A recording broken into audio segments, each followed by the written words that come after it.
Okay, तो आज हम स्टार्ट करने जा रहे हैं जी क्लिनिकल साइंस में सर्जरी। और सर्जरी के बारे में मैं आपको बताता जाऊँ कि इसमें जो आपके पीएमसी का एग्ज़ाम है, ओवरऑल अगर आप इंटरनेशनल एग्ज़ाम्स की बात भी करें तो उसमें भी इसकी वेटेज काफ़ी है। ठीक है, तो अगर हम पाकिस्तान के एग्ज़ाम की बात करें एनएलई की, तो उसमें आपके 48 एमसीक्यूज़ हैं।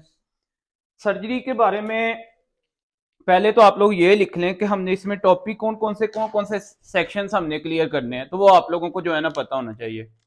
इसमें लिखें प्लीज आप लोग जो सेक्शन हम जो टॉपिक इसमें क्लियर करेंगे। पहले तो सेक्शंस के नेम लिखें।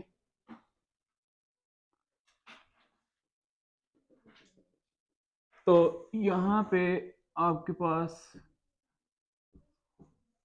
सर्जरी ठीक होगा। अच्छा, सर्जरी में सबसे पहले जो मोस्ट इंपॉर्टेंट आपके पास जनरल सर्जरी, जनरल सर्जरी। फिर आप लोग इन इसी सेक्शंस में पढ़ेंगे जी ब्रेस्ट की सर्जरी, ब्रेस्ट सर्जरी। फिर आप लोग इसमें डिस्कस करेंगे पेडियाट्रिक सर्जरी, पेडियाट्रिक सर्जरी। और इसी के साइड बाय साइड आप लोग डिस्कस करेंगे cardiothoracic surgery, cardio cardiothoracic thoracic surgery. Number 5 पे जो आप सेक्शन डिस्कस करेंगे, इसमें आपके पास ईयर नोज थ्रोट की surgery, ear nose and throat ENT, इसकी सर्जरी की बात करेंगे। फिर आपके पास है जी यूरोलॉजी, इसको डिस्कस करेंगे, यूरोलॉजी। नंबर 7 पे आप लोग डिस्कस करेंगे न्यूरो सर्जरी, न्यूरो सर्जरी। तो ये आपके पास कुछ सेक्शंस हैं। इसमें आपके पास फिर टॉपिक्स आ जाते हैं pre operative and post operative surgery, pre and post operative operative surgery की बात करेंगे। ऑर्थोपेडिक की बात करेंगे, ऑर्थोपेडिक सर्जरी, ऑर्थोपेडिक सर्जरी की बात करेंगे। और कुछ आपके पास है ट्रोमाटोलॉजी। तो नंबर 10 पे लिखें ट्रोमा सर्जरी। ये सारे के सारे जो सेक्शंस हैं ये आपके पास कप्लान की जो बुक है उसमें दिए हुए हैं। इसमें इनके अगर आप ये सारे टॉपिक कर लेंगे, ये सेक्शंस करेंगे, तो आपके पास जो कप्लान की बुक है वो कंप्लीट होगी। तो कप्लान में आपके पास इंशाल्लाह हम स्टार्ट किया करेंगे हर टॉपिक को एक क्लिनिकल केस के साथ। आज का जो हमारे पास टॉपिक होगा, अच्छा फिर सर्जरी को ना, ये भी बात याद रखें कि सर्जरी को डिवाइड किया जाता है 2 सेक्शन में आगे। एक आपके पास है स्पेशल सर्जरी, स्पेशल सर्जरी। फिर आपके पास सेकंड नंबर पे है इसमें जनरल सर्जरी, जनरल सर्जरी। अच्छा जी, अब स्पेशल सर्जरी और जनरल सर्जरी में आपके पास डिफरेंट डिफरेंट टॉपिक्स आ जाते हैं। इन्हीं सेक्शन में से वो आपके पास टॉपिक्स हैं जिनको हम डिस्कस करेंगे। तो जो स्पेशल सर्जरी को हम स्टार्ट करेंगे, इसमें हमारे पास एक टॉपिक है जो कि इवन देन आपके पास जनरल सर्जरी में भी आ जाता है। तो टॉपिक जो हम स्टार्ट करेंगे वो आपके पास है अक्यूट अब्डोमेन। आज जो हमारे पास टॉपिक है उसका नाम है acute abdomen, acute abdomen along differential diagnosis, along differential diagnosis of abdominal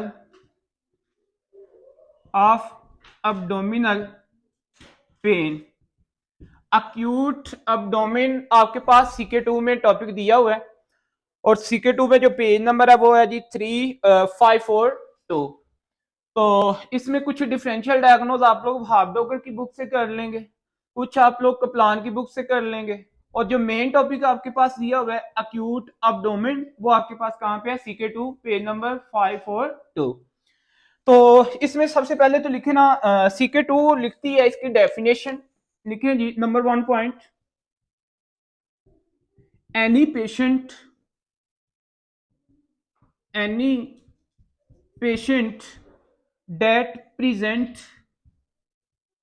that present या present with new onset severe abdominal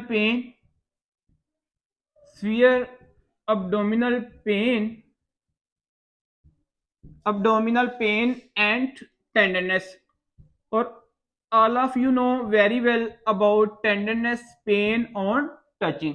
जब आप लोग टच करते हैं तो ऑन एग्जामिनेशन पेशेंट को क्या होती है जी, पेन होती है। तो कहते हैं जी any patient that present with new onset severe abdominal pain and tenderness, वो आपके पास क्या होगा, अक्यूट अब्डोमेन होगा। तो अक्यूट अब्डोमेन की आपके पास एक तरह से ये डेफिनेशन है। फिर इसके बाद एक नोट लिखें साइड पे, CK2 में ये लिखा हुआ है और ये नोट एक साइड पे लिख लें कि आपके पास patient with acute abdomen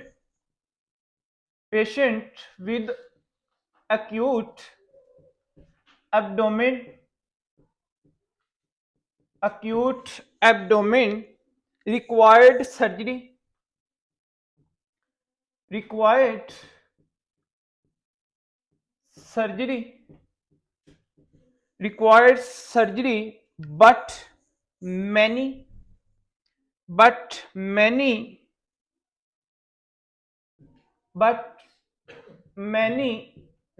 non-surgical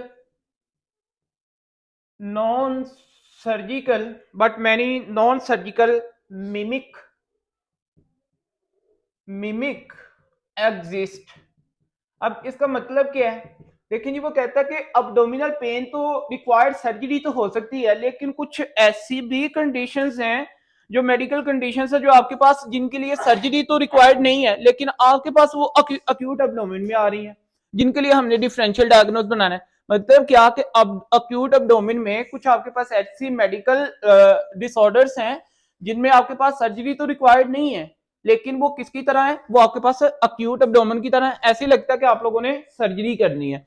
तो बीइंग अ गुड डॉक्टर फिर आप लोगों ने इसमें डिफरेंशियल डायग्नोस बनाने होते हैं। तो हेडिंग दे दें number 2, types of acute abdomen. Number 2 पे आप लोग हेडिंग दें टाइप्स ऑफ,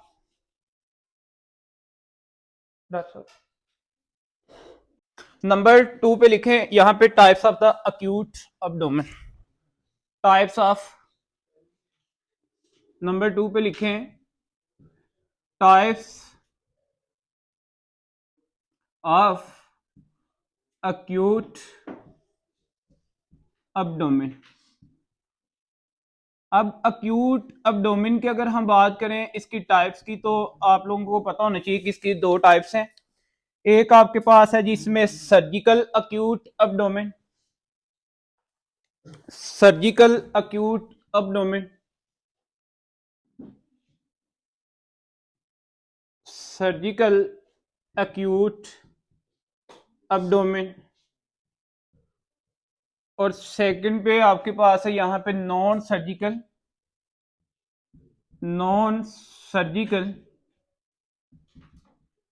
अक्यूट अब्डोमेन। तो ये तो इसकी हैं जी 2 टाइप्स, आप लोगों को यहां से पता होनी चाहिए। अच्छा,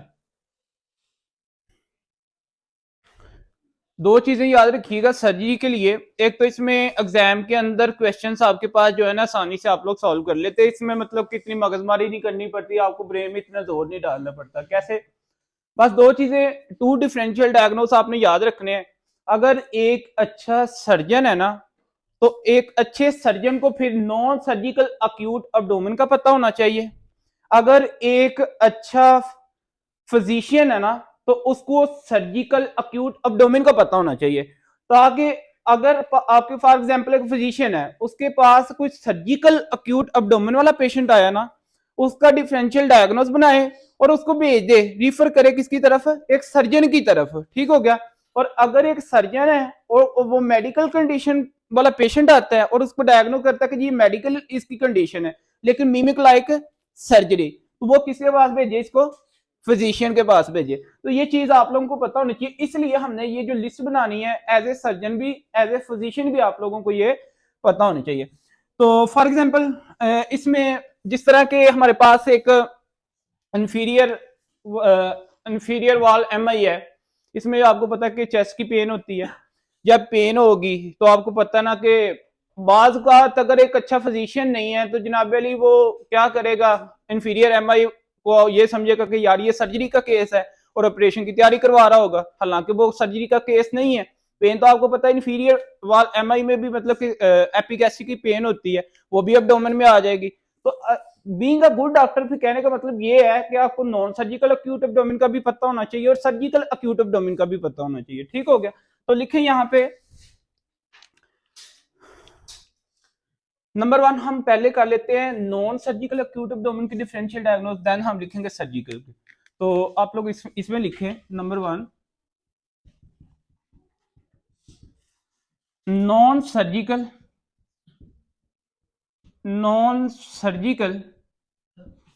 differential diagnosis for acute abdominal pain,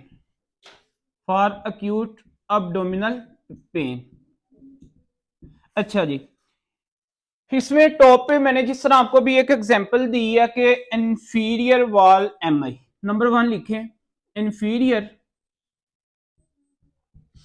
inferior wall MI myocardial इंफॉक्शन। उसके बाद इसमें पेशेंट आपके पास जनाब अली गैस्ट्रिक अल्सर, इसकी वजह से पेन हो सकती है ना, गैस्ट्रिक अल्सर की वजह से कि नहीं, गैस्ट्रिक अल्सर। फिर आपके पास गैस्ट्रो एंट्राइटिस लिखें नंबर 3 पे, गैस्ट्रो एंट्राइटिस। और गैस्ट्रो एंट्राइटिस आप लोगों को पता है कि किस किस कंडीशन में हो सकता है। फॉर एग्जाम्पल सच एज, इसमें जो एग्जाम्पल आप लोग लिखेंगे आपके पास कोलरा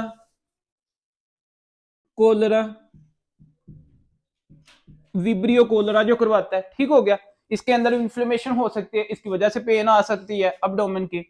लेकिन ये मुझे बताएं क्या ये सारे सर्जिकल हैं, गैस्ट्रिक अल्सर, गैस्ट्रोएंट्राइटिस जिसमें कोलरा में कुछ सर्जरी करते हैं, नो। इवन देन कि कोलरा के अंदर आपको गैस्ट्रोएंट्राइटिस तो हो रहा है, इन्फ्लेमेशन ऑफ इंटेस्टाइन तो हो रही है, लेकिन वो पेन भी करवा रही है, लेकिन सर्जरी वाला सीन नहीं है यहाँ पे, ठीक हो गया। फिर यहाँ पे लिखे आप लोग इसमें एंटेरिक फीवर आपके पास क्या है, enteric fever, typhoid fever, salmonella typhi जो आपके पास करवाता है, इसका लिख लें टाइफाइड फीवर। तो ये आपके पास कंडीशन होगी। फिर ऑटोम्यून वास्कुलाइटिस में एक आपके पास कंडीशन है, नंबर 4 पे लिखें ऑटोम्यून वास्कुलाइटिस।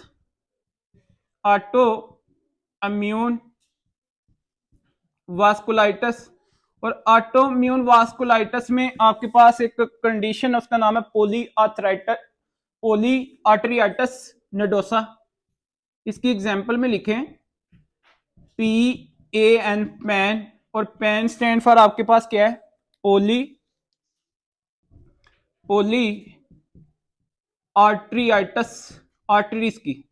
आर्टरीआइटिस नोडोसा, ठीक हो गया। अच्छा जी, इसके बाद अगर आपके पास जो वेसल्स हैं उनकी जनाबे वाली इन्फ्लेमेशन हो जाती है, ब्लड सप्लाई कॉम्प्रोमाइज होगी रिस्पेक्टिव साइड्स पे, तो इसकी वजह से भी पेन आपके पास पेशेंट में आ सकती है। फिर लिखें आप लोग नंबर 5 पे एक हीम मेटाबॉलिज्म डिसऑर्डर है, लिखें हीम मेटाबॉलिज्म डिसऑर्डर। और हीम मेटाबॉलिज्म डिसऑर्डर में आप लोगों के पास एक डिसऑर्डर है, उसका नाम लिख लें पोरफायरिया।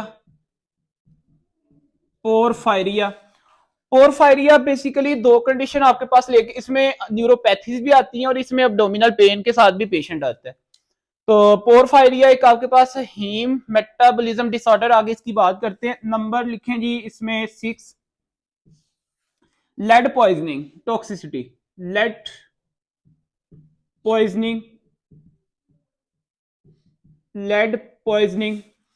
और लेड पॉइजनिंग टॉक्सिसिटी का दूसरा नाम आप लोग लिख लें। लेड पॉइजनिंग को कभी कभार ये भी बोला जाता है बुक में, अगर आप सर्जरी की बुक में देखेंगे तो आपको ये भी मिलेगा, प्लम्बिज्म, प्लम्बिज्म,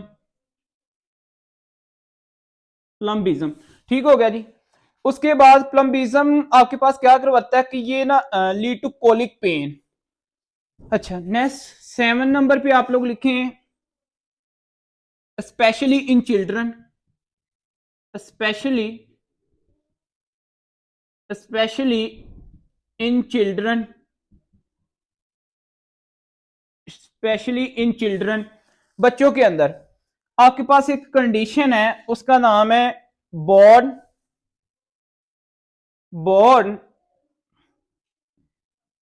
Holam, HOLM, Holam, born Holam.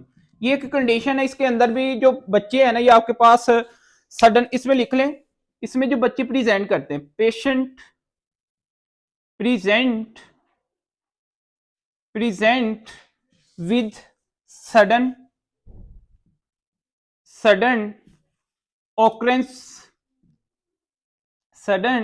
occurrence of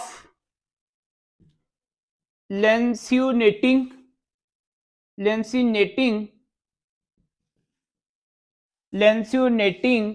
chest pain या फिर abdominal पेन। और इसी का बॉर्न होलम का दूसरा नाम आपके पास है नीमोकोकल पेरिटोनाइटिस, नीमोकोकल। इसका फिर एक सेकंड नेम जो आप लोग बुक्स में पढ़ेंगे ना, इंटरनल मेडिसिन में लिखा हुआ है नीमोकोकल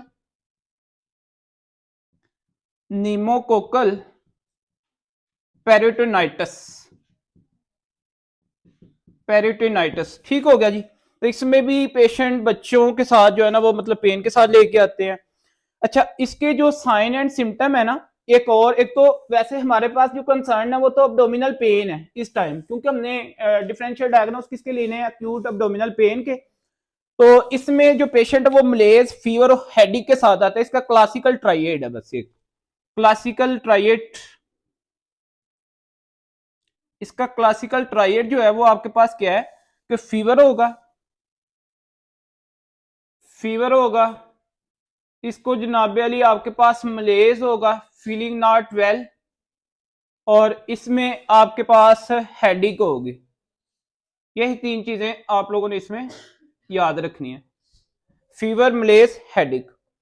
सो ये आपके पास था जी differential diagnosis for non surgical acute abdomen, जिसमें आप लोगों ने इंफीरियर वॉल एमआई की बात की, गैस्ट्रिक अल्सर की बात की, आप लोगों ने गैस्ट्रोएंटेराइटिस की बात की, किस में गैस्ट्रोएंटेराइटिस होता है, कोलरा, एंटेरिक फीवर की बात कर ली, फिर लेड पॉइजनिंग की बात कर ली। लेड पॉइजनिंग में आप लोगों ने ये देखा कि जनाब अली आपके पास क्या होगा, इसका दूसरा नाम प्लम्बिज्म, और इसके अंदर जब लेड आपके पास कम्युलेशन होती है तो उसकी वजह से क्या होता है जी, पेन के साथ पेशेंट प्रेजेंट करता है। नेक्स्ट लिखे आप लोग सर्जिकल एक्यूट अब्डोमेन की डिफरेंशियल डायग्नोस, लिखें surgical acute abdominal differential diagnose, ये लिख लिया आप लोगों ने। इसके काम ही है, लेकिन डिफरेंशियल डायग्नोस आपके आगे आएंगे इसमें। Surgical acute abdominal, surgical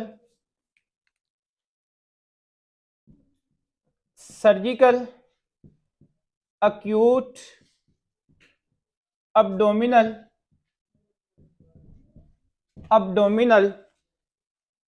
surgical acute abdominal pain. मतलब क्या कि ऐसी एक्यूट सडन पेन होगी अब्डोमिन की जिसके लिए हमें क्या रिक्वायर्ड है, सर्जरी। तो ये अब हमारे पास अब इसका पॉइंट है। अब इसमें भी divided on the base of laparotomy, इसके अंदर 2 चीजें हैं। कुछ ऐसी सर्जरीज हैं जिनको हम जिसमें सर्जन को लेप्रोक्टमी मतलब करनी पड़ती है, इंसिजन देना पड़ता है। कुछ ऐसी सर्जरीज हैं जिनमें एक सर्जन को मिड लाइन इंसिजन नहीं देना पड़ता। ठीक हो गया जी। तो लिखें बेस्ड ऑन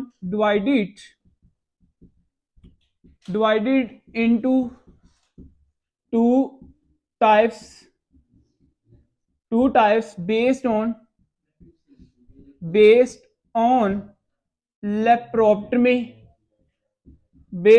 लेप्रोक्टमी। तो इसमें एक आपके पास है, एक में रिक्वायर्ड लेप्रोक्टमी और एक में हमारे पास रिक्वायर्ड नहीं होती। तो लिख लें रिक्वायर्ड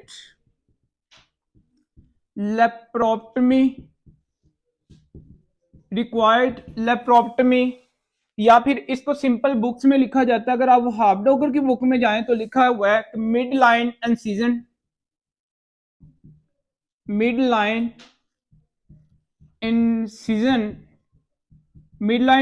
आपके पास लीनिया अल्बा वाली ना, तो मिड लाइन इंसिजन की रिक्वायर्ड होता है इसमें।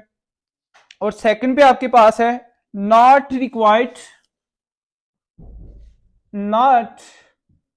रिक्वायर्ड लेप्रोक्टमी। एक में आपके पास लेप्रोक्टमी आप लोगों को इसकी जरूरत नहीं पड़ती। बहरहाल सबसे पहले अब ये देखेंगे कि ऐसी कौन कौन सी कंडीशंस हैं जिनमें आपके पास इंडिकेशंस हैं कि जिनमें आपको मिड लाइन इंसिजन देना पड़ता है। तो वो आप लोग एक साइड पे अब लिखें। सबसे पहले आप लोग लिखें ना इंडिकेशन, और इंडिकेशन के नीचे लिखें रैप्चर ऑफ ऑर्गन। इसकी जो इंडिकेशंस हैं कि एक सर्जन को कब मिड लाइन इंसिजन देना पड़ता है। तो number 1 rapture of organ, rapture of organs या फिर टिश्यू। अब रैप्चर ऑफ ऑर्गन की अगर हम बात करते हैं तो सच एज आपके पास स्प्लीनिक रैप्चर, अगर किसी की स्प्लीन रैप्चर होगी तो उसमें करना पड़ेगा ना, तो स्प्लीनिक रैप्चर। फिर आपके पास जनाबेली अगर किसी की जीआईटी की जनाबेली स्मॉल इंटेस्टाइन या लार्ज इंटेस्टाइन की परफोरेशन हो जाए तो उसमें भी तो मिड लाइन इंसिजन देना पड़ेगा। तो लिख लें फिर जीआईटी परफोरेशन।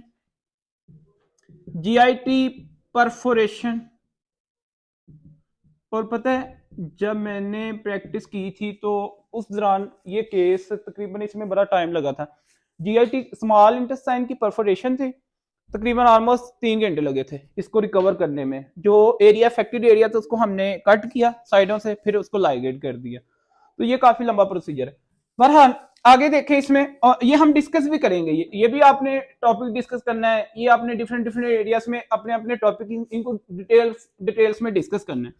फिर देखें आपके पास है जनाबेली यूरेटर की, अगर यूरेटर रैप्चर हो जाए, यूरेटर रैप्चर। फिर आपके पास जनाबेली ब्लैडर अगर रैप्चर हो जाए, ब्लैडर रैप्चर अगर किसी का हो जाए। फिर जनाबेली एसोफिजियल रैप्चर, एसोफिजियल। और पता है एसोफिजियल का कुछ पार्ट आपके पास नेक वाले एरिया में है, कुछ पार्ट इसका चेस्ट वाले एरिया में है, और कुछ पार्ट इसका कहां पे है, एब्डोमेन में। तो फिर आपको मिड लाइन इंसिजन देनी पड़ती है। फिर इसमें लिखें जी, अब इन सब की एक ही कॉम्प्लिकेशन आप लोगों के पास आती है। अगर किसी के स्प्लीन रैप्चर हो जाती है, किसी की जनाब जीआईटी परफोरेशन होती है, रैप्चर होती है, यूरेटर होता है, ब्लैडर होता है, या फिर एसोफिजियल होता है, तो कॉम्प्लिकेशन क्या है, जनरलाइज्ड पेरिटोनाइटिस। लिख लें कॉम्प्लिकेशन सिर्फ एक ही। इसकी जो कॉम्प्लिकेशन है वो आपके पास क्या है, जनरलाइज्ड, मतलब कि सारी जनरलाइज्ड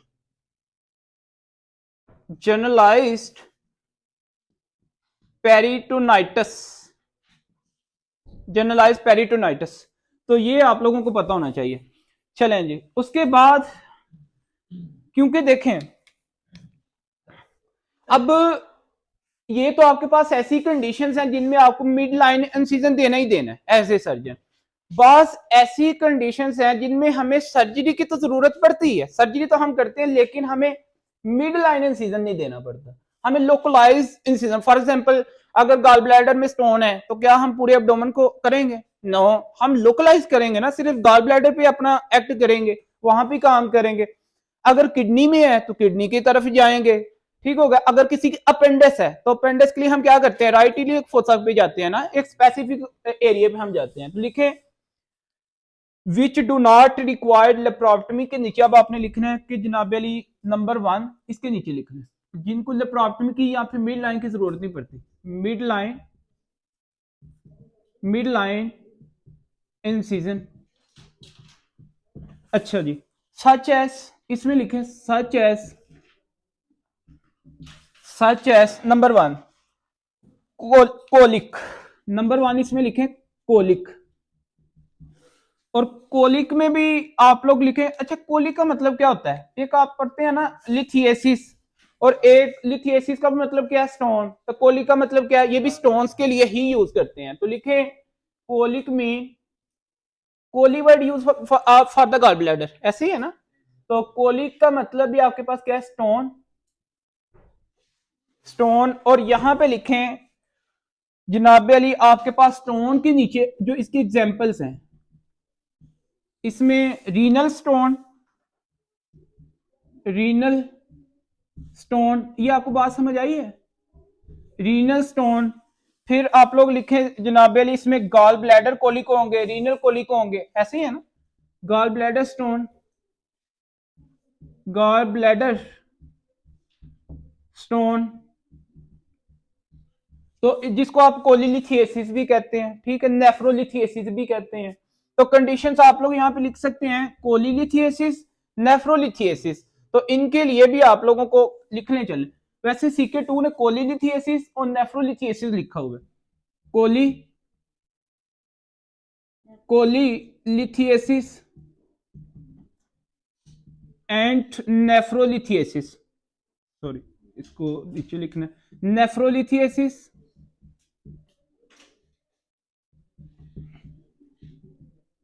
और यहां पे लिखें जी कोलिलिथियसिस। तो ये आपके पास दो कंडीशन है। अच्छा, गॉल ब्लैडर को आपको बताया, आप लोग एक यूनिवर्सिटी लेवल पे भी आप लोगों ने ये पढ़ा है कि जी जो गॉल ब्लैडर के लिए अपन इंसिजन देते हैं, कोचर इंसिजन पढ़ा हुआ है, कोचर इंसिजन, वो इसमें आप लोग देते हैं। इसका एमसीक्यूज भी आता है सर्जरी के अंदर कि आप लोग कौन सा इंसिजन इसमें देते हैं। तो आप लोग लिख ले इसमें कोचर इंसिजन एमसीक्यूज के लिए, अभी के लिए। वैसे तो हमने डिटेल में इसको पढ़ना है, कोचर इंसिजन ये लिखें। अच्छा जी, या फिर इसको कोचर इंसिजन देते हैं या फिर लेप्रोस्कोपी करते हैं, लेप्रोस्कोपिकली भी इसको रिमूव कर सकते हैं। बहरहाल लोकलाइज पेरिटोनाइटिस नंबर 1 कोलिक के बारे में आपको मैंने बता दिया। फिर इसमें लिखें जिसमें आपको मिड लाइन इंसिजन की जरूरत नहीं पड़ती, लिखें लोकलाइज्ड पेरिटोनाइटिस,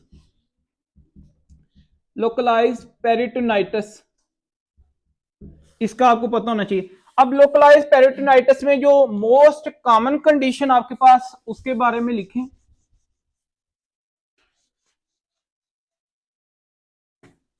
लोकलाइज्ड पेरिटोनाइटिस में इसकी जो एग्जांपल है, most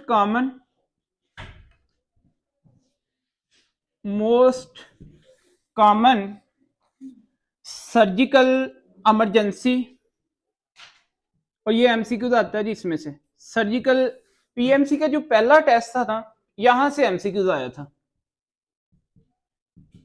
most common surgical emergency कौन सी है आपके ख्याल में? Surgical emergency appendix, known as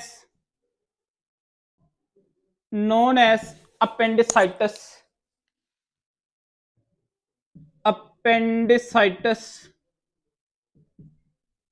तो इसके बारे में आपको इंशाल्लाह, ये हमारे पास कल का टॉपिक भी है, अपेंडिसाइटिस के बारे में डिटेल में इंशाल्लाह इसकी डिस्कशन होगी। बहरहाल आगे देखें, इसमें क्या करते हैं आप, इंसिजन कहाँ पे देते हैं, मुझे ये बताएं ना। ये राइट इलियक फोसा, या राइट आपको मतलब के राइट इलियक फोसा पे या राइट इलियक रीजन पे आप लोग क्या करते हैं, इंसिजन देते हैं ना। मिड लाइन इंसिजन की जरूरत पड़ती है इसमें? नो। तो इसलिए नॉट रिक्वायर्ड लेप्रोटमी और मिड लाइन इंसिजन। उसके बाद कौन सी आपके पास कंडीशन है इसमें?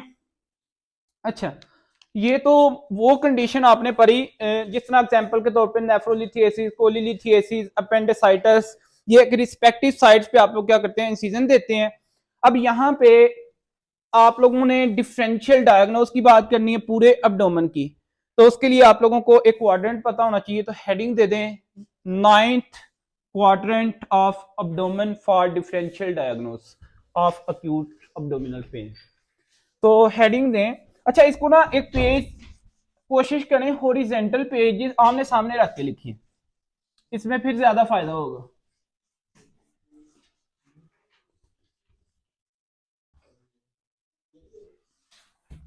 हेडिंग दें 9th क्वाड्रेंट ऑफ एब्डोमेन। यहां तक ये आपको क्लियर हो गया ना, इसका जो हमने पढ़ा है। देखिए 9th quadrant of abdomen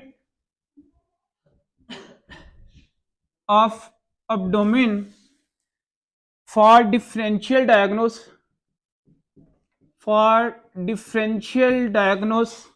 of acute abdominal pain। acute abdominal pain, आप लोगों को पता कि हर एक क्वाड्रेंट पे एक रिस्पेक्टिव ऑर्गन, एक रिस्पेक्टिव टिश्यू पड़ा हुआ है। जो स्ट्रक्चर जिस क्वाड्रेंट पे पड़ा होगा वो उसी साइड पे उसी की पेन होगी ना।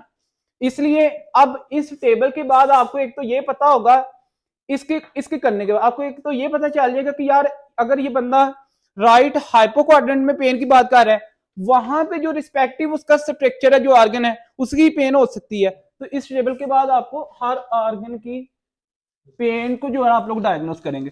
अच्छा जी, इसमें ना इस क्वाड्रेंट के लिए एक नोट लिखें, क्योंकि बुक्स ने तो इसको जो है ना काफी कॉम्प्लिकेटेड करके लिखा हुआ है, तो इसके लिए हमें एक नोट पता होना चाहिए। टू इमेजिनरी लिखें, टू इमेजिनरी वर्टिकल लाइन, ये एक साइड पे अपने याद रखने के लिए। फ्रॉम लिखें, फ्रॉम मिड क्लेविकल टू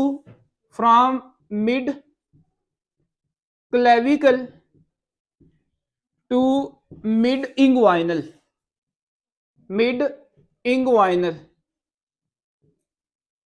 ठीक होगा जी, मिड इंग्वाइनल। सो दो इमेजिनरी वर्टिकल लाइन आपने लगानी है जो कि मिड क्लेविकल से लेकर कहां तक आना है, मिड इंग्वाइनल तक आना है। फिर नंबर 1 पॉइंट, नंबर 2 पॉइंट आप लोग लिखें, two imaginary horizontal line from, हाँ जी, फ्रॉम, एक तो आप लोगों ने लगानी है यहां पे from lower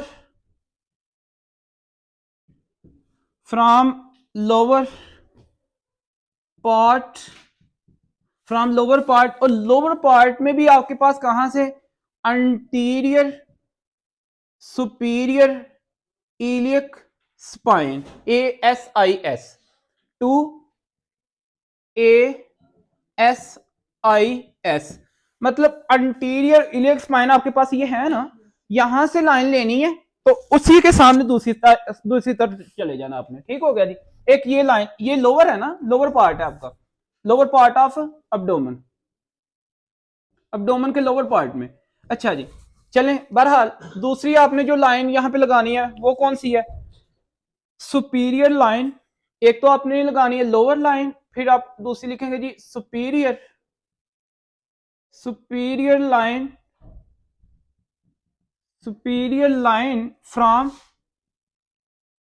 from tip of 9th intercostal space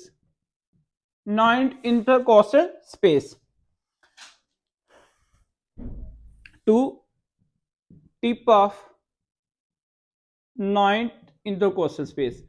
जो रिब्स में 9 इंटरकोस्टल स्पेस है ना, वो आपने वहां से लेनी है, एक साइड से लेनी है और दूसरी 9 इंटरकॉस्टल स्पेस पे चले जाने। मेरी बात समझ गए ना? हॉरिजॉन्टल लाइन और इमेजिनरी लाइन, वर्टिकल कैसे आपने लगानी है और हॉरिजॉन्टल कैसे लगानी है, ये मैंने आपके साथ लिख दिया।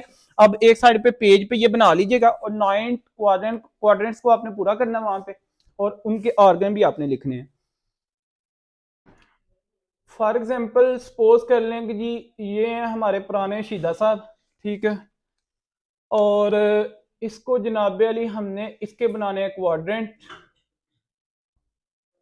ये इसकी सारी की सारी बॉडी है। ओके हो गया। अच्छा, अब शीदा साहब के यहाँ पे जनाब अली पड़ी हुई है स्टर्नम, ठीक हो गया। यहाँ पे इसकी सपोज कर लें ये ऐसे इसकी स्टर्नम पड़ी हुई है, ये इसका ज़ीफॉइड प्रोसेस है। अच्छा जी, अब यहां से इसकी रिप्स आप लोग बाई को निकाल लें, 1 2 3 4 5 6, 1 2 3 4 5 6, इसी के अंदर बना लें 7 हो गई। यहाँ पे बना लें जी 1 2 3 4 5 6 7 8, ये लें फिर, अब कितनी होगी 9। सेम इसी तरह इस साइड पे 9 आप लोग भी बना लें, ये आप लोगों को भी ज़रूरत पड़ेगी। चलें, यहाँ पे आपके पास ये है जी 9th इंटरकोस्टल स्पेस, ठीक हो गया। अब हमने ये बात की है कि जी आपके पास 2 इमेजिनरी वर्टिकल लाइन है from mid clavicle to inguinal, तो हमने यहाँ पे ये आपके पास सपोज कर लें कि मिड क्लेविकल लाइन यहाँ से, ठीक हो गया। तो यहाँ से आप लोग इसको ड्रा करें और नीचे यहां तक ले आए, और यहां पे सपोज कर लें आपके पास क्या है, मिड इंग्वाइनल लाइन, ये है मिड इंग्वाइनल लाइन, यहां पे सपोज कर लें इसको। सेम इसी साइड से आप लोग मिड क्लेविकल लाइन, और इसको यहां से ड्रा करते हुए यहां पे ले आए MIL, मिड इंग्वाइनल लाइन। फिर आप लोगों ने ये बात करनी है जी, यहां पे सपोज कर लें कि आपके पास क्या पड़ा हुआ है, ASIS है, और यहां पे भी आपके पास क्या पड़ा हुआ है ASIS। इतनी सिंपल डायग्राम आप लोगों को बुक्स में नहीं मिलेगी। और यहां से आपने इमेजिनरी लाइन ड्रा करनी है, एक SI से दूसरी SIS की तरफ। फिर आप लोगों को मैंने बताया कि tip of 9th intercostal space से लाइन ड्रा करनी है आप लोगों ने हॉरिजॉन्टली, दूसरी tip of 9th intercostal space. तो सपोज कर लें कि आपके पास यही है, ठीक हो गया, 9th इंटरकोस्टल स्पेस। अच्छा जी, अब यहां पे आपके पास कौन सा क्वाड्रेंट है, राइट हाइपोकॉन्ड्रिक, हाँ जी रीजन, इसकी बात कर लें। और यहां पे आपके पास इधर क्या है, एपिगैस्ट्रिक रीजन, एपिगैस्ट्रिक रीजन या एरिया, इसको लिखा हुआ है। फिर आप लोग यहां पे लिखेंगे जी left hypochondriac, left hypochondriac region, और लिख सकते हैं आगे, नो इशू। अच्छा जी, फिर उसके बाद यहाँ पे अम्बिलिकस है, ठीक होगा जी, और अम्बलाइकल रीजन, या फिर इसको सेंट्रल अब्डोमेन भी कहा जाता है, अम्बलाइकल रीजन या फिर सेंट्रल अब्डोमेन भी कहा जाता है, सेंट्रल अब्डोमेन। कभी कभार पेशेंट कहते हैं कि डॉक्टर साहब यहाँ पे सेंटर पे पेन हो रही है, ठीक है, उसका मतलब क्या, सेंट्रल अब्डोमेन। फिर आपके पास जनाब अली यहाँ पे राइट लंबर रीजन है, राइट लंबर रीजन, और यहाँ पे आपके पास क्या है जी, लेफ्ट लंबर रीजन। फिर आपके पास इस साइड पे left iliac, left iliac fossa या रीजन, फोसा लगा लें या रीजन लगा लें। यहां पे आपके पास क्या है, hypogastric region, hypogastric gastric region, और ये आपके पास क्या है जी, राइट इलियक फोसा। तो इसके ये 9th क्वाड्रेंट आप लोगों को इस तरह पता होने चाहिए। फिर इन्हीं 9th क्वाड्रेंट में आप लोगों ने जाना है जी, सबसे पहले लिखें अब ये, अब आप लोगों ने जो डायग्राम बनाई एक साइड पे रख लीजिएगा, इसको देखते हुए हमने एक एक क्वाड्रेंट के डिफरेंशियल डायग्नोस की बात करनी है। तो लिखें सबसे पहले differential diagnosis for epigastric pen. अगर एक पेशेंट है ओपीडी में आ गया जनाबे अली एपिगैस्ट्रिक पेन लेके, तो हमने अब ये सोचना कि आया कि एपिगैस्ट्रिक रीजन में ऐसे कौन कौन से स्ट्रक्चर्स हैं जिनकी वजह से इस बंदे को पेन हो सकती है। ठीक हो गया, तो लिखे differential diagnose, differential diagnosis for epigastric pen, epigastric pain के जो डिफरेंशियल डायग्नोस। अच्छा, इसमें इसकी डिटेल में जाने से पहले एक लिख लें जी नोट इसके लिए ही, इसी की साइड पे आपने नोट लिखना है। Any pain above umbilical, any pain above umbilical या central abdomen, any pain above umbilical या central abdomen can cardiac pain हो सकती है ना, can cardiac pain, therefore rule out, therefore ये CK2 ने की फैक्टर में लिखा हुआ है, any pain above umbilical can cardiac pain, therefore first done ECG। क्या ख्याल है, ECG जरूर करवा लें कि भाई उसको कहीं कार्डियक पेन तो नहीं है, कहीं उसको इंफीरियर वॉल MI तो नहीं है, अंटीरियर वॉल MI तो नहीं है। ठीक है, तो हार्ट की पेन को आपने फर्स्ट रूल आउट करना है। मे बी के उसको इंफीरियर वॉल MI है, तो जनाबे लिए आप लोग इधर उधर और स्ट्रक्चर की तरफ चले जाएं, तो हार्ट की पेन को डायग्नोज ही ना करें। ठीक हो गया, पर हम यहां पे बात करते हैं आगे। एक साइड पे लिख लें, ये आप लोगों ने बना लिया, चलें एक साइड पे लिखें ऑर्गन और tissue present in epigastric area. ऐसे कौन कौन से ऑर्गन है जो प्रेजेंट है यहाँ पे पता है? हाँ, लिखे stomach, liver, duodenum, pancreas, spleen, adrenal gland. लिखें organ present in epigastric region. इन्हीं की हमने पेन्स की आगे बात करनी है, इन्हीं की डिजीज की वजह, जिन जिन की वजह से पेन आ सकती है। Organ present in epigastric reason. अब यहाँ पे आपके पास जनाब अली स्टोमिक, और मुझे आप लोगों ने खुद ही बताने हैं ये सारे। स्टोमिक आपके पास यहाँ पे जनाब Ali even little bit liver का पार्ट, और आपके पास यहाँ पे नंबर 3 पे जनाब अली पेंक्रियाज की आ जाती है थोड़ा सा पार्ट, लेकिन हम मोस्ट प्रोमिनेंट एरियाज लिखेंगे। ठीक है, और इसमें आपके पास ड्यूडेनम, ड्यूडेनम जी, इसमें आपके पास जनाब अली स्प्लीन का लिटिल बिट, लेकिन मैंने आपको मैं बता सारे रहा हूं, लेकिन हमने मोस्ट प्रोमिनेंट की बात करनी है क्योंकि हमने तो डिफरेंशियल डायग्नोस बनाना है ना, तो इसलिए मोस्ट प्रोमिनेंट जो एरिया हमारे पास इन्वॉल्व हो सकते हैं ना उसकी हम बात करेंगे।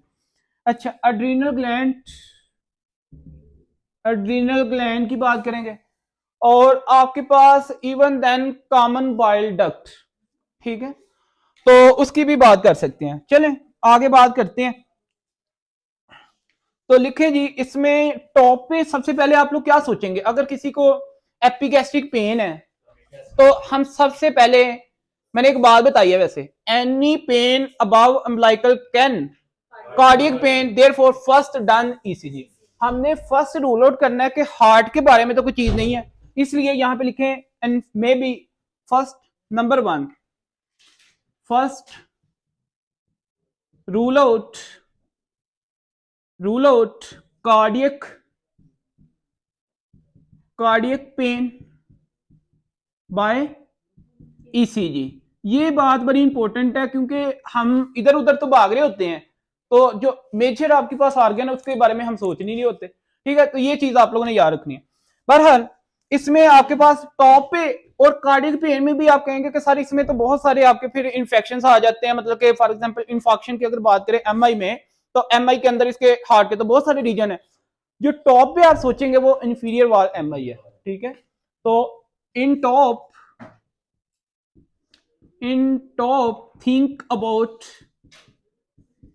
think about inferior wall MI, inferior wall MI, ठीक हो गया। सो बहरहाल आगे बात कर लेते हैं जी। फिर हमारे पास है पेप्टिक अल्सर डिजीज। अब स्टोमिक की बात करते हैं ना, तो स्टोमिक में हमारे पास अगर स्टोमिक की बात करें तो पेप्टिक अल्सर डिजीज हो सकती है ना, तो लिख लें पेप्टिक अल्सर डिजीज पीयूडी। और पीयूडी में आपके पास साइड बाय साइड ये तो, और इसका दूसरा नाम क्या है, गैस्ट्रिक अल्सर भी है, गैस्ट्रोड्यूडिनल अल्सर, ठीक हो गया जी। इवन देन आप सिंपल गैस्ट्रिक अल्सर भी लिख सकते हैं, ड्यूडिनल अल्सर भी लिख सकते हैं, दोनों को कंबाइन करने से पेप्टिक अल्सर भी आपके पास आ जाता है। फिर आगे लिख लें कि आपके पास गैस्ट्राइटिस भी तो हो सकते हैं ना, सिंपल गैस्ट्राइटिस। तो भाई पेशेंट अगर आपके पास एपिगैस्ट्रिक पेन में आता है तो आप लोग इसके बारे में भी सोचेंगे, मे बी यार इसकी वजह से नहीं है। अगर आपने इसको रूल आउट कर लिया फिर आप इसके बारे में यार मे बी किसको अल्सर नहीं है। अच्छा पता है पेप्टिक अल्सर की जो ड्यूडिनल अल्सर और गैस्ट्रिक अल्सर है, इंटरनल मेडिसिन में आप जानते हैं एक आपके पास खुराक से रिलीव हो जाता है, एक खुराक से आपके पास ज्यादा हो जाता है, ऐसे ही है ना डॉक्टर अब्दुल रफी। तो यहाँ पे आगे बात कर लेते हैं, नेक्स्ट लिखें।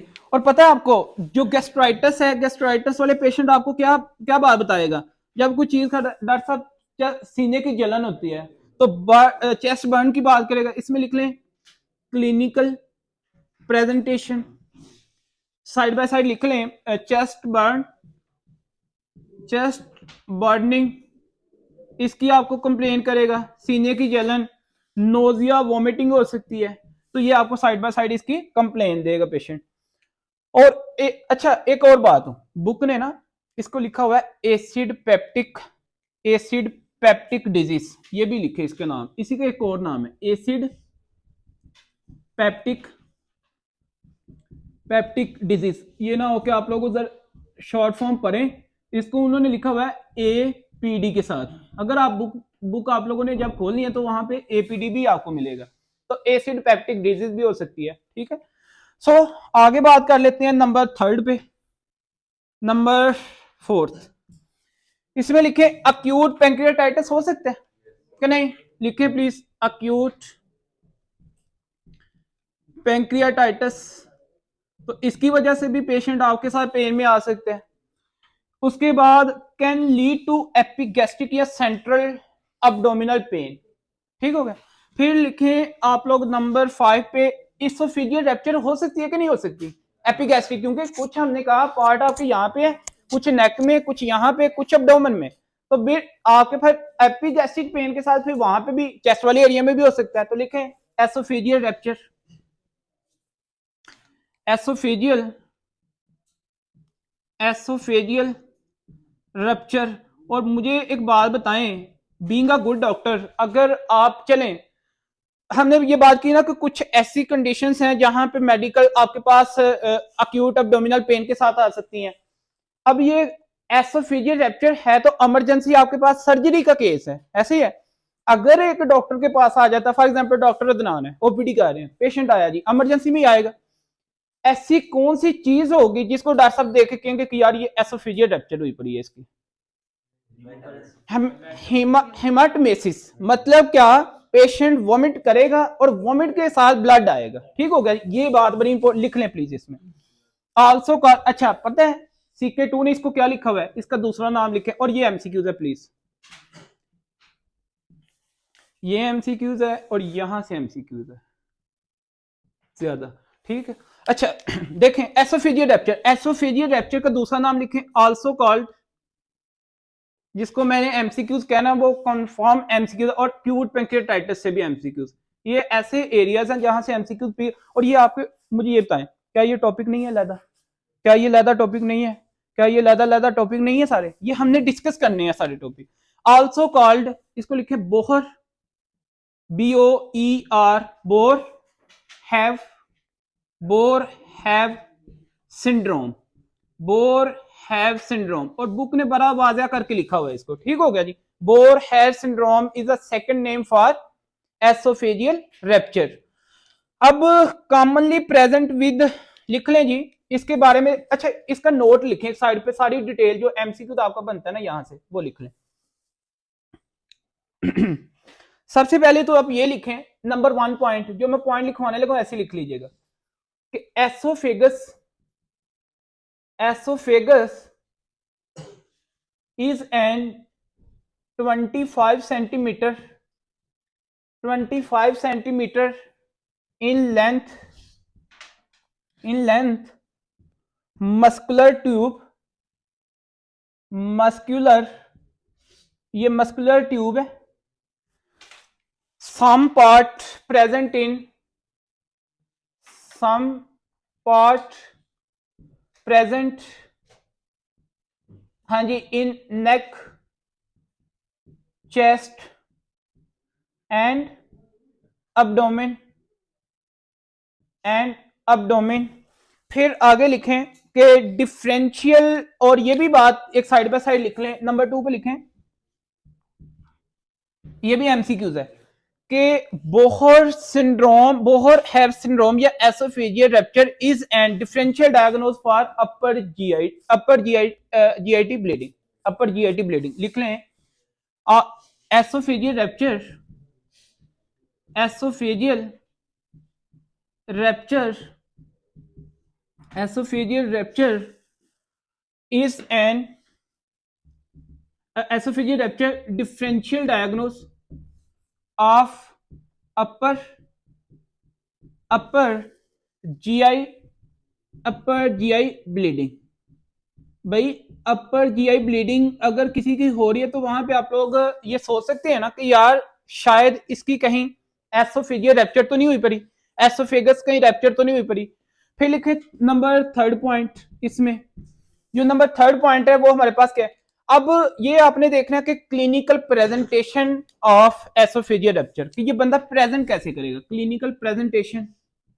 आपके पास अगर फॉर एग्जांपल आप फिजिशियन है तो एक फिजिशियन के पास जनाब ये पेशेंट कैसे आएगा, तो लिखे कॉमनली प्रेजेंट विद, ये लिख लिया, अच्छा जी, लिखे कॉमनली प्रेजेंट विद रेट्रोस्टर्नल या epigastric pain, commonly present with sternal के behind, sternal, क्योंकि sternum के बैक साइड भी है ना, तो रेट्रोस्टर्नल एंड एपिगैस्ट्रिक पेन, या फिर आप ये लिख सकते हैं और एपिगैस्ट्रिक पेन। फिर इसी के साइड बाय साइड आप लोग, एक तो ये पेन की बात, डॉक्टर साहब यहाँ पे दर्द बहुत ज्यादा हो रही है, ठीक है। सेकंड पे जब आप देखेंगे, और वो भी आप लोगों को ऑन एग्जामिनेशन, इवन देन आपके सामने में भी वोमिट कर दे, या पेशेंट आपको कंप्लेन कर सकता है हेमेटाइमेसिस के वोमिट, ब्लड इन वोमिट, तो ये भी आपके साथ बात होगी। या फिर आपके पास जनाब अली एक और बात लिखें, इसमें नॉन स्टॉप हेमेटाइमेसिस लिखें, ये इसका एक फीचर है, ठीक हो गया। वोमिट करेगा और वोमिट के साथ क्या होएगा, ब्लड आएगा। तो फिर इसके बाद, अच्छा एक और बात बताऊं, ये जो एसोफेजियल रप्चर या बोहर हैव सिंड्रोम है ना, ये कॉमनली पता है किन में होता है, अल्कोहलिक पेशेंट्स में। ये लिख लें प्लीज, एक नोट लिखें चले, इसी का साइड बाय साइड नोट लिखना है छोटा सा, कि भाई बोहर हैव सिंड्रोम या oesophageal rupture syndrome most commonly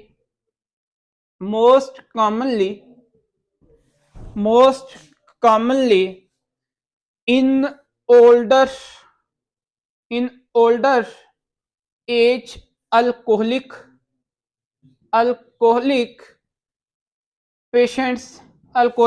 patients due to why. अब यहां पे रीजन लिखें जी, रीजन क्वेश्चन रेज हो सकता है ना कि यहां इनमें क्यों, फिर रीजन लिख लें, ड्यू टू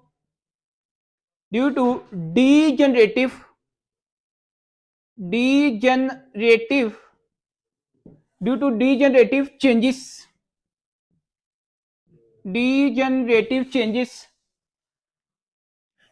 और ये भी बात याद रखें कि अल्कोहलिक जो पेशेंट्स है ना, एक तो ड्यू टू डीजनरेटिव आपके पास चेंजेस आएंगे, और दूसरा अल्कोहलिक पेशेंट्स के अंदर इन alcoholic patient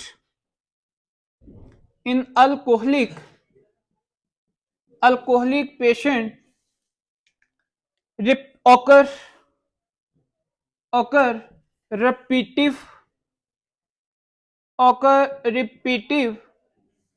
repetitive vomiting.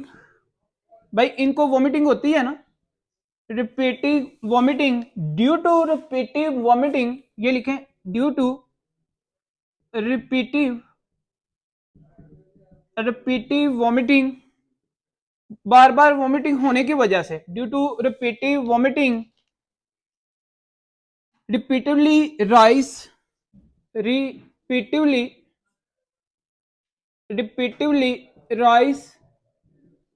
rise pressure, repeatedly rise intraesophageal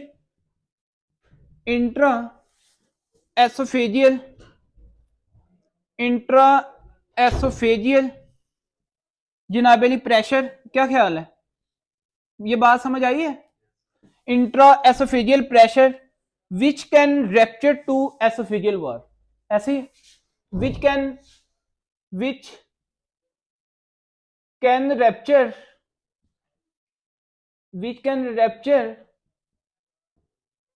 to oesophageal wall. और भाई जब एसोफेजियल वॉल रैप्चर होगी तो ब्लीडिंग आएगी ना, तो ब्लीडिंग भी होगी, और ब्लीडिंग होगी तो एज ए कंपनसेटरी वो ब्लीडिंग अंदर तो नहीं हम लेके जा सकते, एज ए कंपनसेटरी बाहर ही मतलब कैसे सेल होगी ना, इन दी फॉर्म ऑफ मेटामेसिस। मेरी ये बात समझ गए आप लोग कि नहीं? फिर इसी पेशेंट की हमने कंप्लेंट्स की बात की है ना, क्लिनिकल प्रेजेंटेशन की हम बात कर रहे थे, और क्लिनिकल प्रेजेंटेशन में हमने ये बात की है कि जनाबली इस पेशेंट को हमारे पास क्या होगा, रेट्रोस्टेनल एपिगैस्ट्रिक पेन, मेटामेसिस, और थर्ड पे एक और मोस्ट इंपोर्टेंट इसकी कंप्लेन है जो आपको पता होनी चाहिए, नंबर 1, नंबर 2 और नंबर 3 पे लिखें subcutaneous emphysema.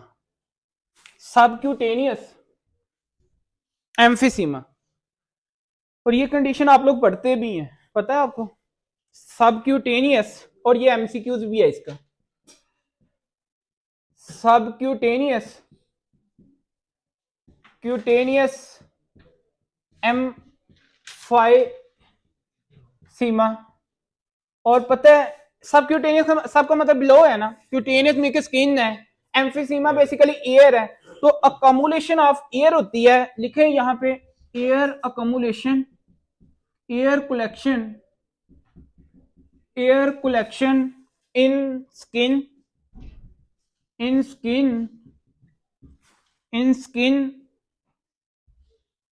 Of neck and chest on examination. अब ये बात भी इंपॉर्टेंट, ऑन एग्जामिनेशन, जब आप एग्जामिन करेंगे ना इसका, on examination by pressing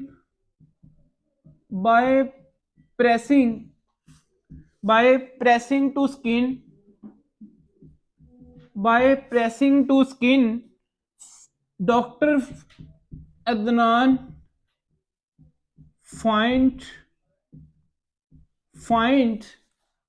doctor Adnan will find जनाबली क्रेपिटेशन।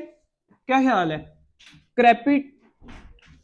क्रैपिट्स होंगे, फिर क्रैकल्स भी पढ़ेंगे, ठीक है? तो लिख लें जी क्रैकल्स, या लिसन, बल्कि फाइंड नहीं, विल लिसन क्रैपिट्स एंड क्रैकल्स। बहरहाल ये आप लोगों को साउंड्स इन स्किन। अच्छा अब देखें ना, यहां से ट्रैकिया भी गुजर रही है, यहां से एसोफेगस भी गुजर रही है। एयर ने जाना है आपके ट्रैकिया से लंग्स में, ऐसी है। जब आप एयर लेते हैं माउथ से भी और आप एयर लेते हैं एयर से भी, अब माउथ से जो जाती है तो वहां आगे जाके तो चले ट्रैकिया में जाती है, लेकिन जब ये नेक वाले एरिया में या इस वाले चेस्ट वाले एरिया में होगी तो यहाँ पे फिर जब एयर पास करेगी तो वो एयर अंडर द स्किन जा सकती है ना। जब अंडर द स्किन जाएगी तो आपके पास इसको क्या कहेंगे, सबक्यूटेनियस एम्फीसीमा। उसमें आपके पास क्या होगा, जब आप प्रेस करेंगे ना इस एरिया को तो आपको क्या मिलेंगे, क्रैपिट्स, क्रैपिटेशंस और क्रैकल्स साउंड्स इन स्किन। लिखे इसकी इन्वेस्टिगेशन। इन्वेस्टिगेशन ये एमसीक्यूज यहां से आता है यार, प्लीज ये नोट कर लीजिएगा। ये पता है मैंने छोटा सा टॉपिक है इंटरनल मेडिसिन का, ये तो यहां से आपके पास ये कवर हो गया। इन्वेस्टिगेशन में आप लोग करेंगे सीटी स्कैन, और मुझे आप ये बताएं सीटी स्कैन क्या अब्डोमेन की करेंगे, क्या चेस्ट की करेंगे, कि नेक की करेंगे। चेस्ट नेक की करेंगे ना तो आप साइड बाय साइड, आप बीइंग अ डॉक्टर क्या करें। अब आप मुझे ये बताएं एसोफेगस कितनी जगह पे है, 3 जगह। कौन कौन सी, नेक, चेस्ट, अब्डोमेन। तो बीइंग अ गुड डॉक्टर आप क्या करें, तीनों जगहों पे करवा दें। ठीक हो गया जी। तो CT scan of neck, chest और अब्डोमेन, ठीक होगा जी। तो ये आप लोगों को, और अगर मोस्ट प्रिसाइज करें इसको तो फिर एपिगैस्ट्रिक एरिया में है, तो एपिगैस्ट्रिक एरिया में आपके पास फिर चेस्ट और नेक की बात मेनली हम कर सकते हैं। ठीक हो गया। नेक्स्ट लिखें ट्रीटमेंट। इसका ट्रीटमेंट क्या करेंगे जी, इसका जो ट्रीटमेंट है, मुझे एक बात बताएं डॉक्टर साहब क्या करेंगे ट्रीटमेंट। पहले इसका ब्लीडिंग हुई रही है, सर्जिकल ट्रीटमेंट तो होगा। स्टार्टिंग में पेशेंट को क्या करेंगे, क्योंकि उसका ब्लड तो लॉस हो रहा है, आप रिसोसाइटेशन करेंगे ना, बाइट से ब्लड वगैरह तो पहले देंगे, तो लिख लें रिसोसाइटेशन। अच्छा जी, उसके बाद इसमें अर्जेंट थोरेसिक सर्जरी, लिख लें अर्जेंट। अब मुझे एक बात बताएं, ये डॉक्टर अदनान क्या करेंगे कि या फिर कोई ये कॉल करवाएंगे, ये रिफर करेंगे ना आगे एक सर्जन को, ये कॉल करवाएंगे इमरजेंसी का जी इस तरह पेशेंट है, उनका ये डायग्नोज है, तो हम आपकी तरफ भेजें और आप इसका ट्रीट करें। तो अर्जेंट थोरेसिक सर्जरी। आप मुझे ये बताएं कि भाई आपको बोहर हैव सिंड्रोम में से क्वेश्चन अगर किस किस्म का आपका है, क्लिनिकल प्रेजेंटेशन आपने की है, एसोफेगस आपने देखा कहां कहां पे होती है, फिर आप लोगों ने इसकी इन्वेस्टिगेशन और आपने इसका ट्रीटमेंट किया है अलॉन्ग सर्जरी। ठीक हो गया जी। नेक्स्ट आपके पास, तो इसके बाद आप लोग सेकंड, ये था जी आपके पास first differential diagnose for epigastric pain के भाई अगर पेशेंट, अब देखें अगर एक पेशेंट है जनाबे अली आपके पास एपिगैस्ट्रिक पेन के साथ आता है, वो ये तो नहीं कहेगा कि डॉक्टर साहब मुझे एपिगैस्ट्रिक पेन है, वो यहाँ पे डॉक्टर साहब सीने पे जो है ना यहाँ पे दर्द बहुत ज्यादा और शदीद दर्द है। आप लोग क्या करेंगे, सबसे पहले एमआई को रूल आउट कर लेंगे, आप लोग कार्डियक पेन को रूल आउट कर लें, फिर आप लोग किसके बारे में सोचेंगे, हाँ यार यहाँ पे ना एपिगैस्ट्रिक में स्टोमिक भी आता है, स्टोमिक की बात कर लेंगे।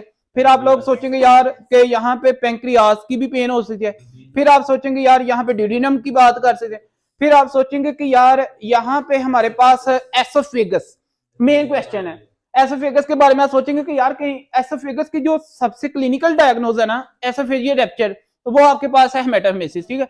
इवन देन अगर एक पेशेंट है जनाब अली आपके पास मेटामेसिस की बात नहीं करता और वो पेन की बहुत ज्यादा शदीद बात कर रहा है, फिर आप क्या कर लें, सिटी कर लें, रूल आउट कर लें उसको। ठीक होगा। तो बाकी आपको, और अल्कोहलिक जो पेशेंट्स हैं उनमें तो मैंने आपको बता दिया कि ये क्या है कॉमनली।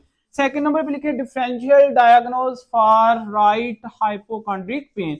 अगर एक पेशेंट है जनाब अली वो राइट साइड पे अबव, हाँ जी अब्डोमिन आपको क्या लेकर आता है पेन, तो आप लोग क्या क्या सोचेंगे उसके बारे में। तो लिखे नंबर 2, कितने क्वाड्रेंट की आपने डिफरेंशियल डायग्नोज पढ़ने हैं, 9th। तो लिखें अभी second differential diagnose for right hypochondriac pen.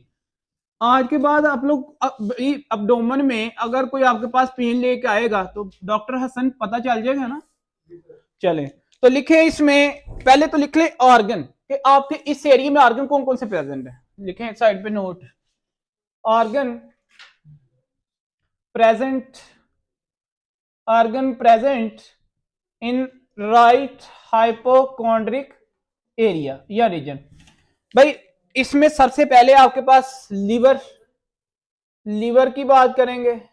इसमें आपके पास जनाब अली आ जाएगा गॉल ब्लैडर, गॉल ब्लैडर की बात करेंगे। और इसमें आपके पास जनाब अली बात करेंगे राइट किडनी, आएगी कि नहीं आएगी, राइट किडनी। नंबर 4 पे स्मॉल इंटेस्टाइन भी आपकी यहां पे आएगी, स्मॉल इंटेस्टाइन। तो ये वो स्ट्रक्चर्स हैं जो इस एरिया में, इनके रिस्पेक्टिव आपके जो डिजीज होंगी उन्हीं को हम देखेंगे। तो सबसे पहले आप लोग देखें। अच्छा एक और बात, अबव द लीवर, ये लोग मिस्टेक कर जाते हैं। इस लीवर के ऊपर ना आपको पता है कि डायफ्राम, और डायफ्राम के साथ क्या है फिर लंग्स है ना, लंग्स। तो लंग्स के अंदर अगर किसी को निमोनिया होता है, बेजल निमोनिया, और बेजल निमोनिया में पेशेंट आपके पास जनाब अली फीवर के साथ, पेन के साथ ये कंप्लेंट्स कर सकते हैं ना। इट्स मेन के before going to thinking of liver हम क्या सोचेंगे, पहले लंग्स के बारे में भी लिटर भी बात कर सकते हैं। ठीक हो गया। तो यहां पे लिखें number 1,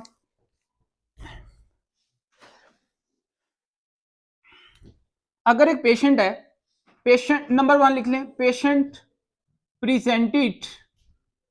presented to doctor Junaid, जनाब अली यहां पे डॉक्टर जुनैद के पास पेशेंट प्रेजेंट किया है विद कंप्लेन ऑफ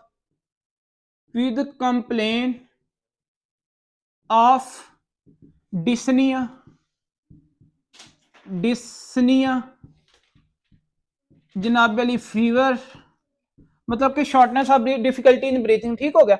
और प्रोडक्टिव कफ, भाई डिस्नी है, फीवर है, प्रोडक्टिव कफ है, और राइट हाइपोकॉन्ड्रिक पेन है। अब मुझे ये बताएं कि भाई ये किसका मसला हो सकता है, लंग्स का इश्यू हो सकता है ना। तो थिंक अबाउट,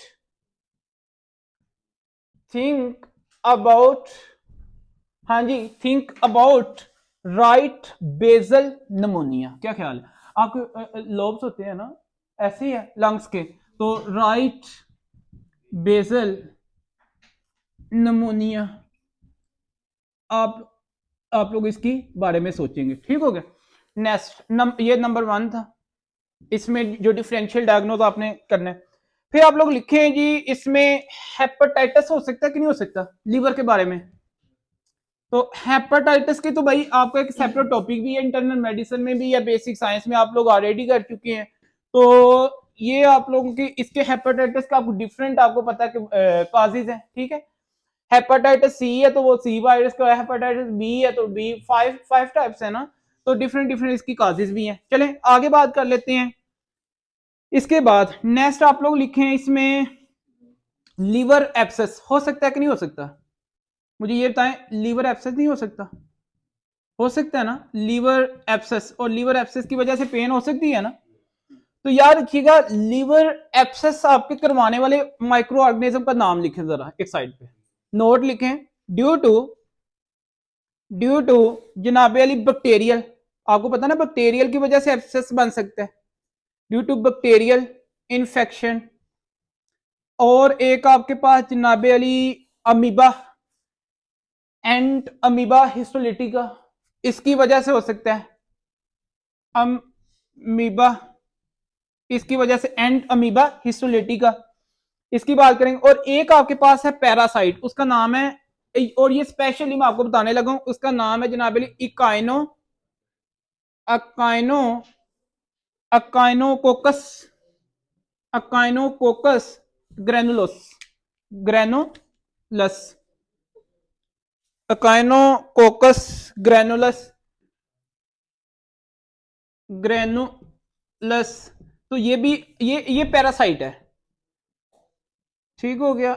और ये भी आपके पास, अच्छा इसका ना, इसके बारे में याद रखिएगा, ये आपके पास क्या करवाता है कि मेक, ये जो है अकाइनोकोकस ग्रेनुलस जो है ना, make hydrated hydrated hydrated cyst, ये हाइड्रेटेड सिस्ट बनाता है। ठीक हो गया जी। तो इसलिए इसको सिस्टिक अकाइनोकोकस भी कहा जाता है, also known as, second name लिखें इसका, सेकंड नेम इसका आपके पास है सिस्टिक सिस्टिक इकाइनोकोकस,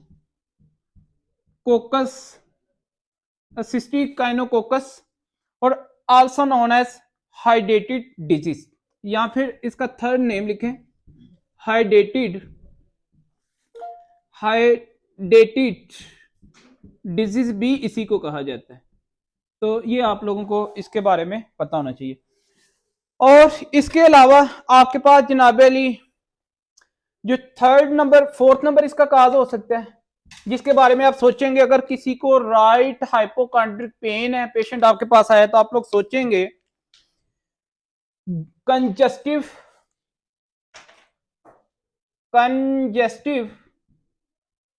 हेपेटोमेगाली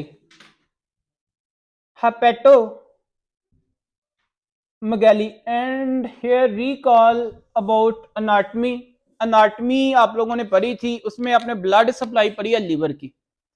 और अगर लीवर की ब्लड सप्लाई की बात करते हैं तो लीवर के आपको पता ना कि ड्रेनेज भी है, उसमें आपके पास वेन्स भी हैं।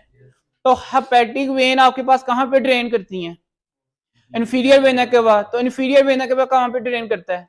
Right side of the heart में। तो अगर किसी की राइट साइड हार्ट वाली जो है वो फेलियर है, तो क्या वो इंफीरियर वेना के बाद से ब्लड लेगी? नो। तो फिर आपकी जो इसकी हेपेटिक वेन है वो ब्लड आगे इंफीरियर वेना के बाद उससे लेगी? नो। तो भाई आपके पास हेपेटिक जो वेन है वहां पे ब्लड प्रेशर क्या होगा? ज्यादा होगा ना, कंजेशन होगी। तो उसकी वजह से भी आपके पास क्या हो सकता है, इस एरिया में लीवर डैमेज हो सकता है। लीवर की वजह से, जब लीवर होगा तो उसकी वजह से भी यहाँ पे पेन आपके पास आ सकती है। तो इसमें लिखें कंजेस्टिव हेपेटोमेगाली। जब हेपेटोमेगाली इंलार्जमेंट ऑफ द लीवर होगी तो पेन आएगी कि नहीं आएगी? आएगी ना। तो लिख लें राइट साइड हार्ट फेलियर। ये करवा सकता है कि नहीं करवा सकता? ओके हो गया। नेक्स्ट लिखें यार, ये मैं आपको फ्लो चार्ट में बता दूं कैसे रीजन इसकी लिख लें कि रीजन क्या है कि जनाबे अली हेपेटिक वेन ड्रेन, हाँ जी, ये किस में ड्रेन करती है? Drain into inferior vena cava, और इंफीरियर वेना केवा कहां पे जाता है? राइट हार्ट में जाता है। और अगर किसी बंदे को आपके पास जनाब अली, ये तो आपके पास आ गया ना, if non case of the right side heart failure, तो उसमें फिर आपके पास ये आ गया। आप लोगों ने अपने समझने के लिए मतलब कि बता देना, मैंने आपको ये बता दिया कि भाई लीवर का जो ब्लड है वो हेपेटिक वेन इसमें लेके जाती है, वो इसमें लेके जाती है। अगर किसी को फेलियर है, चले साइड पे फेलियर लिख लें, if already right side heart failure, तो देन आपके पास कंजेस्टिव हेपेटोमेगाली आएगी। ठीक हो गया। नेक्स्ट आगे लिखें जी, आपके पास बड चेरी सिंड्रोम। ये क्या है पता है? आप लोगों ने बेसिक साइंस में पढ़ा हुआ है, बड चेरी सिंड्रोम। बड चेरी अब खाने की तरफ नहीं ना जाएं। बड चेरी सिंड्रोम में आप लोगों को पता है कि अक्लूजन ऑफ हेपेटिक वेन होती है। इसमें क्या है? इन विच occur occlusion of hepatic when. तो भाई जब हेपेटिक वेन की अक्लूजन होगी डॉक्टर हसन, क्या इंफीरियर वेना का ये जो आपके पास इसकी जब अक्लूजन होगी, मतलब कि तंग होगी, ब्लॉक होगी, तो क्या लीवर का जो ब्लड है आगे जाएगा इंफीरियर वेना? नो। तो उसमें रहेगा ना। तो आपके पास फिर इसमें इन्फेक्शन के चांसेस, हेपेटोमेगाली, ये सारे के सारे चांसेस आएंगे। तो इसकी वजह से भी आपके पास लेकिन ये बेसिक साइंस में आपका टॉपिक भी है। बहरहाल आगे बात कर लेते हैं नेक्स्ट। अब मुझे ये बताएं कि आपने पढ़ा basal, right basal pneumonia, hepatitis, liver abscess, congestive hepatomegaly, ये सारी की सारी मेडिकल आपके पास डिसऑर्डर्स हैं कि या फिर सर्जिकल है? ये मेडिकल ही है ना, तो ये एक फिजिशियन के पास ही जाएंगे ना, ऐसे ही है। अगर एक सर्जन के पास ये जाते हैं तो क्या एक सर्जन इस एलिजिबल है कि इनको ट्रीट करे, ट्रीट मतलब being a doctor? No, profession तो यही कहता है कि ये फिजिशियन के केसेस हैं तो फिजिशियन के पास ही जाएं। ठीक हो गया। अब लिखे इसमें सर्जिकल केस काजेस। आपके पास कुछ सर्जिकल काजेस हैं जो कि राइट हाइपोकॉन्ड्रिक पेन करवा रहे हैं, कुछ सर्जिकल है। ठीक हो गया। तो ये आपने कौन से पढ़े हैं अभी? मेडिकल, मेडिकल कंडीशंस आपने पढ़ ली, मेडिकल कंडीशंस। अब लिख medical conditions which lead to right hypochondriac pain, वो आपने ये लिख नंबर 1। अब लिखे नंबर 2 पे सर्जिकल,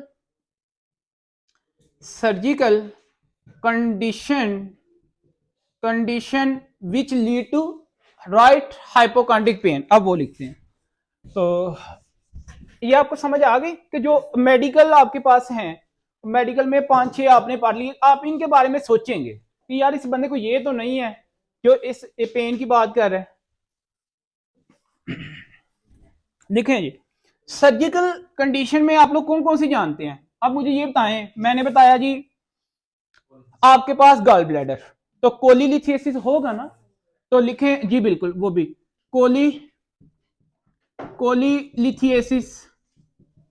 तो कोलीलिथियसिस देखिए, नो डाउट कि मेडिकल भी आपको पता है कि अब ऐसी ऐसी मेडिसिन आई हैं कि जो करवा तो सकती है, लेकिन जो मेन स्टे ट्रीटमेंट है वो तो सर्जरी है इसकी। ठीक है, तो लिख लें नंबर 2 पे लिखें आप लोग इसमें अक्यूट कोलिसिस्टाइटिस, अक्यूट कोलिसिस्टाइटिस। तो भाई देखें, chole word use for the gallbladder, ऐसे है। एक तो गॉल ब्लैडर में स्टोन्स की फॉर्मेशन होना, दूसरा सडनली इसकी क्या होना, इन्फ्लेमेशन होना। ठीक हो गया।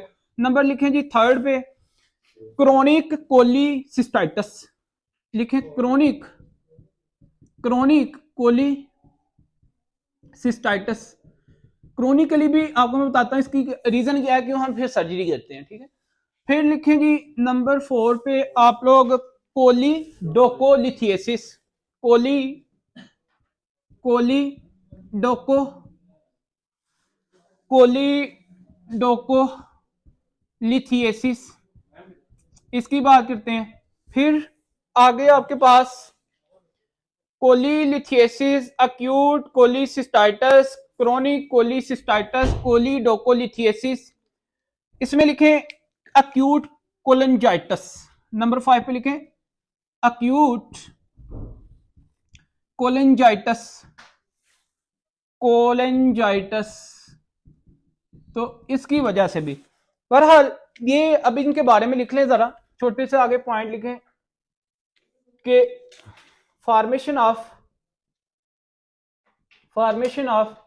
स्टोन इन, हाँ जी, gall bladder, inflammation of acute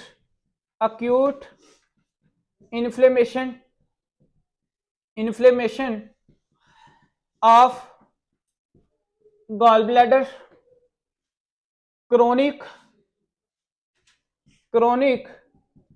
inflammation of gall bladder. उसके बाद इसमें क्या है जी, फॉर्मेशन ऑफ स्टोन, कहां पे, इन सीबीडी, कॉमन बाइल डक्ट। फिर आपके पास जनाब अली अक्यूट इन्फ्लेमेशन किसकी जी, इन्फ्लेमेशन ऑफ सीबीडी। ठीक हो गया जी। तो ये आपको सारी की सारी टर्मिनोलॉजीज इसकी पता होनी चाहिए। अच्छा, इसमें जो है ना क्रोनिक में आपको पता है, देखें किसी एक टाइम तक कोई भी स्ट्रक्चर या ऑर्गन जो है ना वो कंपनसेट करता है। किसी भी कंडीशन के अगेंस्ट। अब क्या होगा विद द टाइम, जैसे जैसे कंडीशन क्रोनिकली होती जाएगी वैसे वैसे ही जो आपके पास गॉल ब्लैडर वो क्या करेगा, श्रंक करेगा। तो श्रंकन इसमें हो गया आपके पास, गॉल ब्लैडर विल बी श्रंकन। सो बहरहाल आगे बात करते हैं। आपको पता है अक्यूट कोलिसिस्टाइटिस में एक साइन आता है पेशेंट का जिसको आप कहते हैं मॉर्फी साइन, पता हुआ है कि नहीं, और ये एग्जाम का क्वेश्चन भी है। अच्छा देखें, हाँ क्या, जी बिल्कुल आप लोग लिख लेना कि मॉर्फी साइन, इसमें लिखें एक साइड पे ना एमसीक्यूज के लिए, अगर आपसे, क्योंकि साइड बाय साइड रिकॉल हो जाएगा। Murphy sign, Murphy sign present, present Murphy sign present, Murphy sign on inspiration, inspiration, inspiration के ऊपर आपके पास मॉर्फी साइन आपको मिलेगा। ये क्या होता है, ये इंशाल्लाह इसी के अंदर बात करें। देखें ये टॉपिक सारे आपने पढ़ने हैं कि नहीं पढ़ने, ये डिटेल में आपने सारे टॉपिक्स डिस्कस करने हैं, ठीक हो गया जी। सो आगे बात कर लेते हैं नेफ्रोलिथियसिस। भाई किडनी में भी तो स्टोन बन सकते हैं ना, तो लिख लें अब नेफ्रोलिथियसिस की बात करेंगे। नेफ्रोलिथियसिस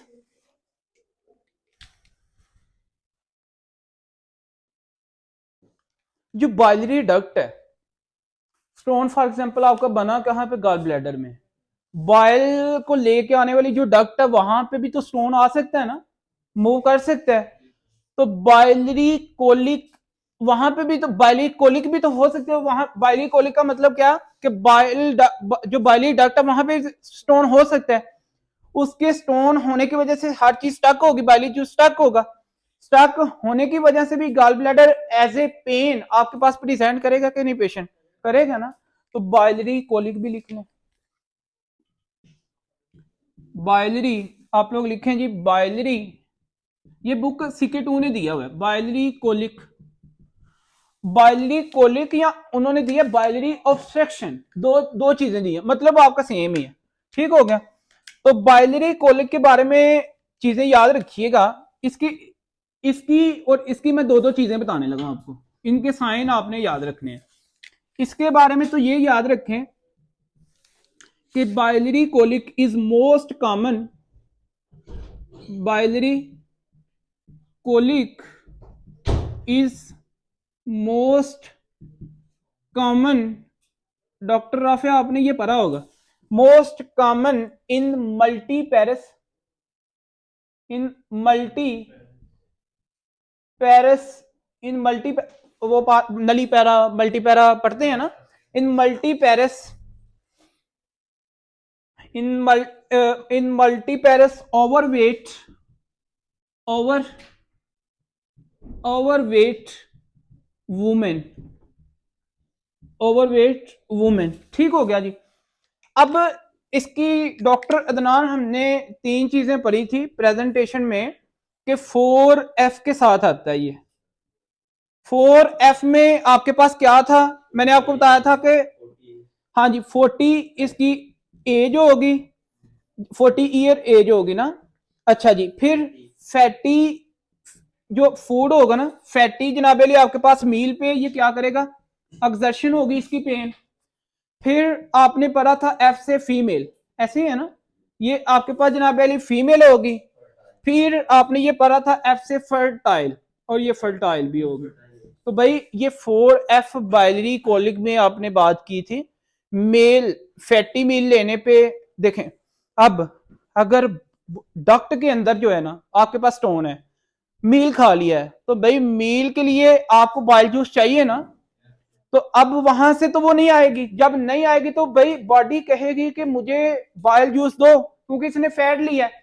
जब फैट को बाइल नहीं मिलेगा वो कंपनसेट करेगा, कंपनसेट करेगा तो पेन होगी ना। तो कहने का मतलब ये है कि आपके पास इसमें भी पेन, पेशेंट कहेगा कि डॉक्टर साहब जब मैं फैट वगैरह मतलब कोई गोश्त वगैरह मील वगैरह इस तरह के लेते हैं, चिकन वगैरह खाते हैं, तो उसके उसमें क्या होता है कि जनाब अली हमें पेन होती है, ठीक हो गया, ये बात करेंगे। बहरहाल नेफ्रोलिथियसिस में क्या होता है इसकी बात कर लेते हैं। लिखें इसमें कोलिक पेन, इसमें लिखें जी कोल की कोल की पेन, इस तरह इसके जरा स्पेलिंग देख लीजिएगा। कोल की, या फिर इसको क्या कहते हैं, loin pain, flank pain, sorry हाँ कोल की पेन या फिर flank pain, loin pain, groin pain, इस तरह इसकी। बट इसकी जो मोस्ट इंपॉर्टेंट बात है, it usually but it usually radiate to, हाँ जी, रेडिएट टू ग्रोइंग एरिया। भाई ये ग्रोइंग एरिया की तरफ क्या करती है, रेडिएट करती है। प्लस इसमें दो चीजें आपने और पढ़ी थी नेफ्रोलिथियासिस में, आपके पास है इसमें पेशेंट को क्या होता है कि हेमाचूरिया और पाईयूरिया। तो ये भी बात याद रखें, पास भी आता है, यूरिन में ब्लड भी आता है, और इसको फ्लैंक पेन, और फ्लैंक पेन आपके पास ना उसका पाइलोनेफ्राइटिस का भी साइन है, जो कि कॉस्टोवर्टिब्रल एंगल पे आप ऑन द टेंडरनेस फील होती है, ठीक होगा। तो ये आपको पॉइंट पता होना चाहिए। फिर अब इसकी जो पेन है ना, ये मैंने बता दिया ना आपको कि pain exacerbate on fatty meal, ये मैंने आपको बात बताई है। सो ये थे जी differential diagnose for right hypochondriac area या रीजन। डिफरेंट साइट्स आपने पढ़ ली हैं, आप लोगों को पता है। यहाँ पे स्मॉल बाउल की देखें, लिखने पे मैं ये भी लिख सकता हूँ, अभी बुक ने भी लिखा, लेकिन मेनली जब भी राइट हाइपोकॉन्ड्रिया आएगी तो आपने लीवर के बारे में सोचना है, गॉल ब्लैडर के और राइट किडनी के बारे में, 3 ऑर्गन्स के बारे में, ठीक हो गया। नेक्स्ट